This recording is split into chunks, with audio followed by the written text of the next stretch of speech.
మంచిగా చదువుకోండి బిడ్డ అంటూ పేద విద్యార్థులను ఆత్మీయంగా పలకరించిన బీఆర్ఎస్ అధినేత తెలంగాణ తొలి ముఖ్యమంత్రి కేసీఆర్ గారు మరోసారి తన దాతృత్వాన్ని చాటుకున్నారు. ప్రమాదవశాత్తు తండ్రులను కోల్పోయిన ఎర్రవెల్లి గ్రామానికి చెందిన ఇద్దరు పేద రైతు కుటుంబాల పిల్లలు వారి చదువులకు ఆయన ఆర్థిక భరోసా కల్పించారు. ఇటీవల విద్యుత్ ప్రమాదంలో మరణించిన పేద రైతు చిన్రాజు సత్తయ్య కుమారుడు స్థానిక ఇంజనీరింగ్ కాలేజీలో బీటెక్ చదువుతున్న నవీన్ కు, అలాగే కొన్ని సంవత్సరాల క్రితం ప్రమాదంలో మరణించిన పేద రైతు పెద్దోళ్ళు సాయోలు కుమారుడు బీటెక్ చదువుతున్న అజయ్ కు పూర్తి ఇంజనీరింగ్ కోర్సు ఫీజులను కేసీఆర్ గారు స్వయంగా చెల్లించారు.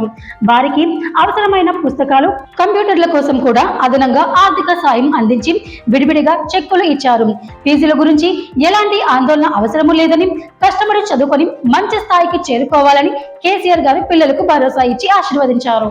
అలాగే చిన్రాజు సత్తయ్య కుటుంబానికి విద్యుత్ శాఖ నుంచి చట్టపరంగా అందాల్సిన పరిహారం సక్రమంగా అందేలా పర్యవేక్షించాలని తన వ్యక్తిగత కార్యదర్శి నాగేందర్ రెడ్డిని ఆదేశించారు. కుటుంబ పెద్దను కోల్పోయిన తమను గుర్తించి ఆదుకున్నందుకు విద్యార్థుల తల్లులు, గ్రామస్తులు కేసీఆర్ గారికి హృదయపూర్వక కృతజ్ఞతలు తెలిపారు.